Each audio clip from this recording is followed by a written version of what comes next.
I'm Deborah Anderson, and this is part of our holiday series of local flavor. We're going to be making some herb stuffing, and I'm at the beautiful Destination Kitchen in downtown Norton, and Cindy's going to help us with both stuffing and turkey, but we're going to work on stuffing for right now. Yes, absolutely. You know, I think people get bogged down when turkey season comes around, start getting a little nervous about the bird and all of it. So we're going to just simplify everything for you today, and you'll have a beautiful Thanksgiving dinner. That's right. And we're just going to start with some vegetables that we're going to saute for the stuffing, which include celery and onion. And I just kind of wanted to do an onion. I told Deborah I feel bad when somebody tries to do an onion and they leave it whole.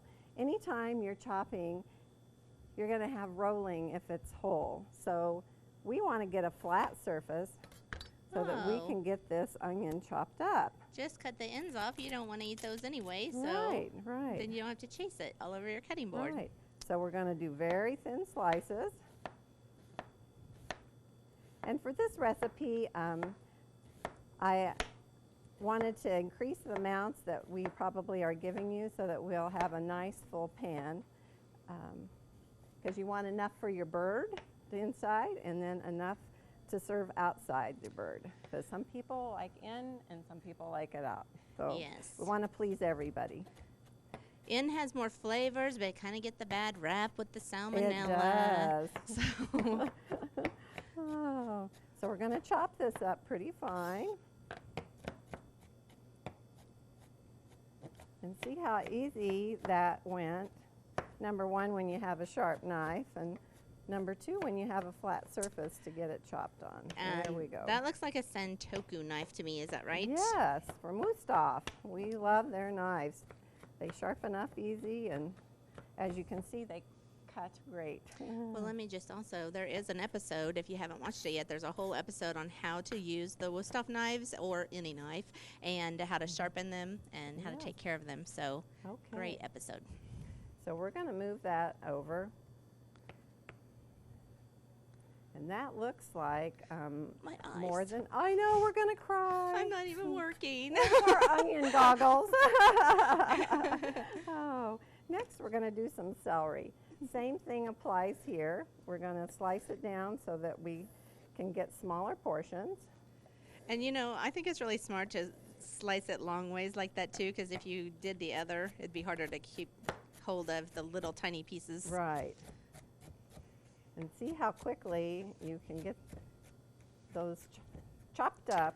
Now, for us lazy folks, would you ever use a food processor on this, or would you not have enough control? I wouldn't, just because sometimes in the food processor it has a tendency to press, and so we don't want these anyway, but in a little nice little chunk. Mm-hmm. And celery always smells so fresh and clean. Okay, so we're gonna take that. So basically, the celery and the onion are the only two things, and we're going to saute that in butter. More butter. More butter. Always more butter. Awesome. Oh, okay. So there's a little more celery going in than onion. I think onions have gotten stronger over the years. Have you noticed it?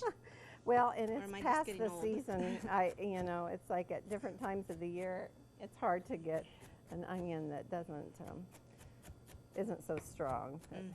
They're trying to get rid of the ones from the season before. Okay, so we've got that all finished. So pretty. And we're going to turn on our burner here.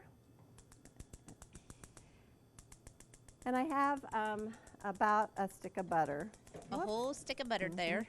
But this will go in the dressing itself. Can't get it lit here. We're having a technical difficulty with our There flame. we go. There it goes. Now it's flaming. Oh, and at the same time, I also have the broth on the stove. I like, lots of times you can take the giblets and make a broth, put a little onion and celery and carrot and stuff just, to kind of season up the broth. It's a good way to get them cooked up so they're not raw out in your trash, but don't ever use the liver. It's too strong of a flavor. I wondered about that. Yeah, so we will leave Mr. Liver out. So this is packaged broth, so we're just heating it. If you make the broth with the giblets or giblets, do you chop them up then and keep them in the stuffing, or just throw them out? Well, my dad loved them in the stuffing, But so not me. yeah, so Okay. I leave them out. So lots of times you can put those in the stuffing in the turkey for the people that like all that goodie, and then leave it out for the stuffing. Exactly. So you can please everyone, right? That would be nice. Oh, yeah. Well, the butter is melting. I thought maybe we would just talk a little bit about herbs that are going in. We're putting a lot of herbs in this, and it sounds delicious. I want to smell all of them. And so what I want to say about these is that smell them, and if you feel like there's an herb that you don't care for, then just leave it out. Otherwise, I like all of these, and so I'm going to put them all in. We got some thyme, some rosemary, but it is a good to note that if there's something you don't like, it's not essential to the recipe. It just adds a little more flavor. It's certainly personal taste. Sage, I love sage, but my niece hates it. Uh-oh. Sorry, Aubrey, you're told off. Parsley. So what if someone uses fresh parsley? That would be great. And you know, generally you can still have fresh parsley if you've planted it this summer by Thanksgiving. I usually have it. And then this is poultry seasoning. And I'm not, I guess it says it has sage, onion, parsley, white pepper, ginger, and cumin in it. It's almost always in most dressing recipes. But so it has some of the things we'll use. right. That's And good. Now this is a different, what about this brand of Morton spice? Bassett is one that we carry here in the store, and we carry it because it's non-irradiated, which means it hasn't gone through any kind of chemical process. And it's kind of like using unbleached flour versus bleached flour. We only use unbleached flour in the store because we figure if it hasn't gone through more process, then that's to our advantage, you know, being more healthy. Okay. And these. So why would they ever irradiate spices? I think maybe it will extend the shelf life, but what we've noticed with these preservatives. is that they seem fresher. And I use these, and they always seem, they have a lot more scent in them. I wonder if the radiation actually kills some scent. I don't know that, but these are awesome. Let Georgia saute us up here while we. Thanks, G. A little browned butter there. Okay, I see a spatula. Is that a silicone spatula so you can use it for cooking? Yes. We wouldn't use a rubber one. No.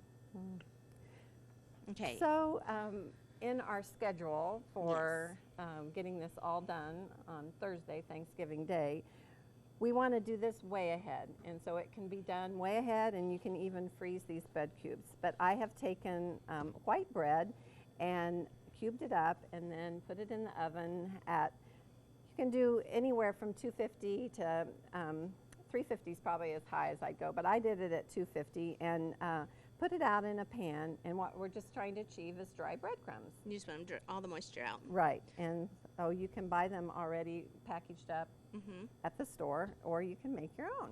So if you made your own, what kind would you use? I would only use white sandwich bread. Okay. And you can intermix a little of something else, like whole wheat or whatever. I wouldn't use it exclusively because the way that it takes in the moisture is completely different than white. Cooks Illustrated, which is a magazine that we really like to refer to a lot because they don't have any advertising, basically talked about the dressing in their past issue and said that they tried different kinds. It's kind of like Consumer Reports, only for the foodies. And that's awesome. And so they decided that white sandwich bread was actually the best way to go. So I know. And the easiest to find. Yeah. And so you're just going to you know, slice it up and cube it up and put it in your pan and bake it up and get it all dried. And then if you want to package it up in bags and stick it in your freezer, you know, let's say you did this a month ahead, you know, then you could just pull it out and you'd be ready to go. You just wouldn't want to get it moist a month ahead of time. No. You're just talking about getting the bread ready. Yep, yep. Okay. Okay. Just wanted to clarify. Yes, yes.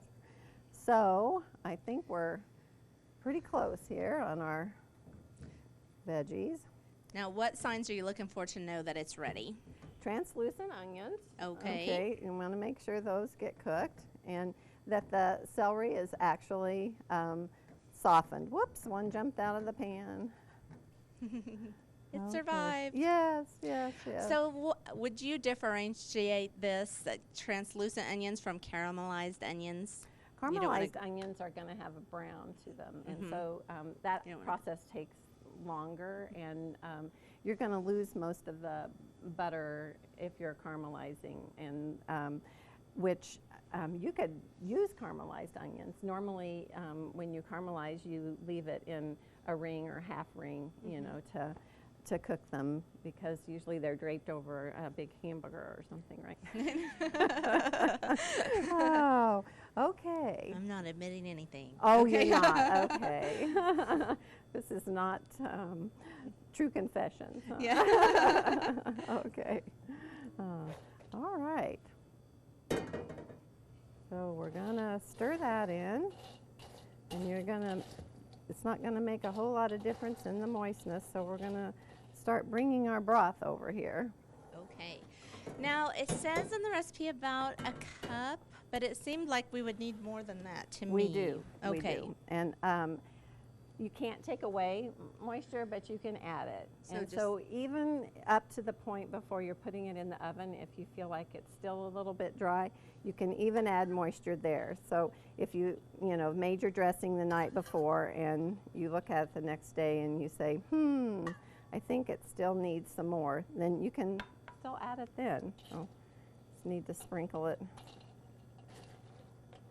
Okay. And we're just going to toss them, maybe? Yeah, I just start with a little bit of it, and then I start the seasoning. So we're going to start with a little thyme. Now, I watch what she's doing. She is not getting out her measuring spoon because this is not baking. Right. These are savory. You can do this with savory, right? Right. You can. And sage. You can go, ooh, I love sage, extra sage. And that is rubbed sage. It looks like instead of ground. It so is. it looks maybe different than. A little parsley. Oh, I was going to ask you, if you use fresh parsley, how do you know? Like dried parsley, you need much less of it than fresh parsley, right? Yes. And I think you'd want to chop it fairly fine, just so that when you're biting into the dressing, all of the flavors are together and that you're not just like getting a little bit of. So was your rosemary already chopped a little bit, or did you have to crumble it in your hand? It looks smaller than. Whoops, Oops, that's where'd it fine. go? There it goes. It is a little finer. I've dried some myself before. Yeah, and they're long leaves. Yeah, but I just used it as it was there. Right, and it has more smell. Yes, yeah. But if you're using the longer sticks, you would want to crush them up, and that releases some of that wonderful rosemary flavor It does. anyway. It does. Okay, so we're going to go with some more.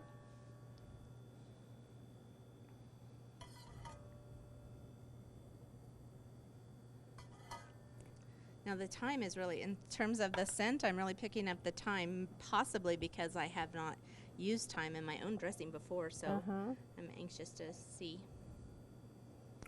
And in all cooking, tasting is important, and I know that's one of our favorite parts. But if you haven't tasted it before you put it in the oven, how could you possibly serve it? You don't know if it's right. And so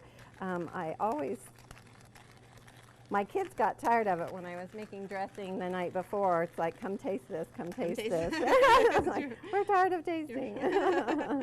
But sometimes it's good to get an outside opinion too. You know, you taste something so much that you. You know, I bet that's why you like to have that broth warm, is so that when you're tasting it, it's a little less creepy. It's not, not stone cold. Yeah.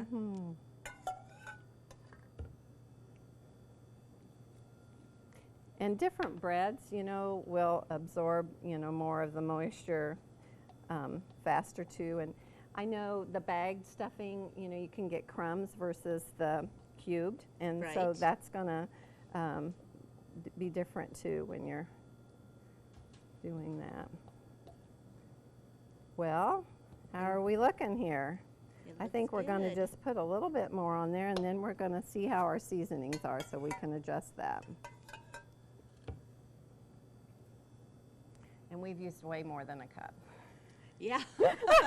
Oh, when we were doing the shopping list, I'm going, that doesn't sound like very much, you know.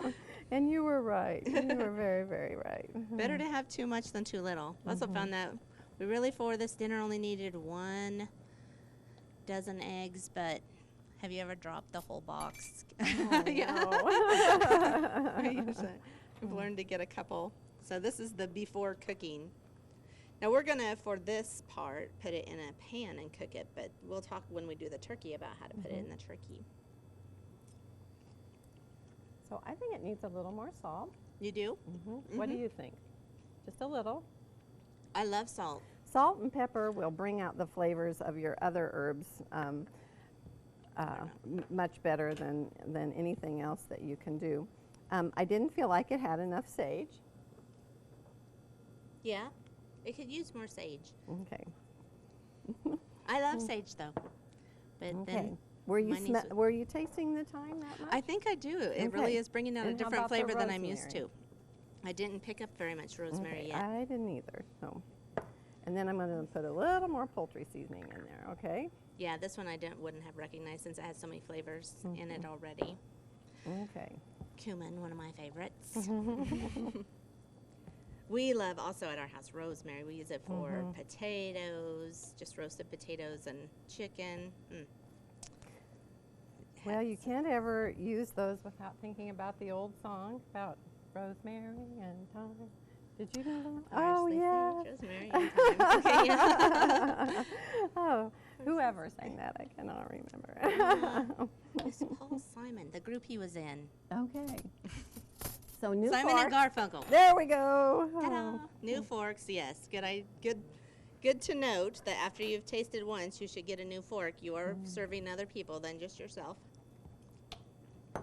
Whoops, whoops, whoops, whoops. Definitely got rosemary in that one. One more pepper and then, We're going to use all the forks. yeah. I think it just needs a little bit more sage. What do you think? Not Yes. tasting it that much? Yeah, I got rosemary that time. Okay, so It then, really depends on what bite you take. yeah, well, little we're bit. trying to get it all mixed up, right? I think we're about there. Did you think we were about there? Mm-hmm. I did too. It's Okay. getting smaller. Yes, because it's getting more moist. Okay. Oh, just use your fingers. Mm-hmm. I'm going to get a spoon. We're there. Is it there? You tell me. Well, if it's too tasty, look at that. I'm going to eat too much of it. We don't even need to cook it. Let's just put it on the table. It's a deal. Let's go to the table. Oh, okay. We are done with the stuffing. If you're not going to put some in the bird, you need to butter your pan and put it in there and put it in your fridge. And the next morning, take your wrap off and put foil on it and stick it in there about an hour, 350 degrees. So you are covering it while you're cooking it. And then I take it off about the last 15 minutes, let it brown up on top. Okay, that'll keep it from getting too dry, though. If she hasn't eaten it all. Yes. Okay, we are done with our stuffing. Are we stuffed? That's right. We're ready to go sit down. Okay. We're ready to put it in the oven, in a pan. Thanks for joining us to learn how to make herb stuffing, and I hope you can join us for the rest of our series on holiday cooking for local flavor.